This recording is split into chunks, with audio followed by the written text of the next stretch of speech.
তোমার রব তোমার জন্য যথেষ্ট, তিনি তোমার রক্ষণাবেক্ষণকারী এবং প্রত্যেক ওই আগত মুসিবত ও পেরেশানি যা অপেক্ষামান, দুশমনের হামলার মতো যা হামলার জন্য প্রস্তুত থাকে এবং ওই বিপদটা থেকে যা দর করা মুশকিল, যেমন পাখানোর রশি যা পরস্পর্শ মিলিত থাকে, যা খোলা মুশকিল, এবং তেমনি সব কঠিন ও উটের গোস্তের মতো শক্ত।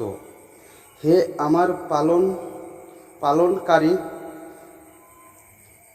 রব্বা, সমস্ত অপশক্তির মোকাবেলায় আপনিও যথেষ্ট।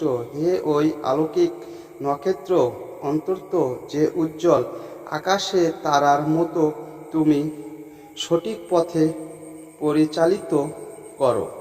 এ ধরনের দোয়া মন্ত্র দ্বারা আরোগ্য লাভের ব্যাপারে হাদিসে বর্ণিত হয়েছে।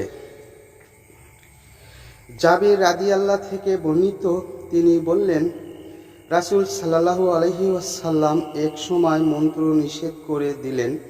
তখন ওমর ইবনে হামস ও গোষ্ঠর লোকেরা এসে বলল, ইয়া রাসূলাল্লাহ, আমাদের কাছে এটি মন্ত্র ছিল যা দিয়ে আমরা বিচ্ছুর কামড়ের মন্ত্র পড়তাম, আর আপনি তো মন্ত্র নিষেধ করে দিয়েছেন।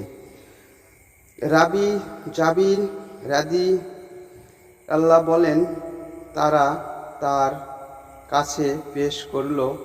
তখন তিনি বললেন, কোনো অসুবিধা দেখতে পাচ্ছি না। তোমাদের যে কেউ তার ভাইয়ের কোনো উপর করতে সমর্থ হলেও সে যেন তার উপকার করে। অন্য বর্ণনায় আছে, জাবির ইবনে আবদুল্লাহ রাদিয়াল্লাহ থেকে বর্ণিত, তিনি বললেন, রাসূল সাল্লাল্লাহু আলাইহি ওয়াসাল্লাম বনু ওমরকে সাপের কামড় ফুঁকের অনুমতি দেন।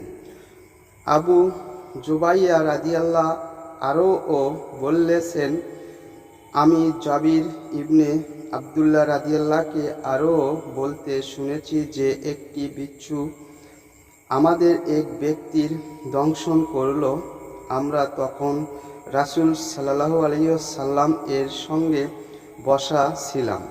তখন এক ব্যক্তি বলল, ইয়া রাসূলুল্লাহ, আমি তাকে ঝেড়ে দেই। তিনি বললেন, তোমাদের যে কোনো ব্যক্তি যদি তার ভাইয়ের কোনো উপকার করতে পারে সে যেন তা করে। যদি এই ধরনের ভিডিওগুলো আপনাদেরকে ভালো লাগে, সাথে থাকবেন। আজ এই পর্যন্তই। খোদা হাফেজ।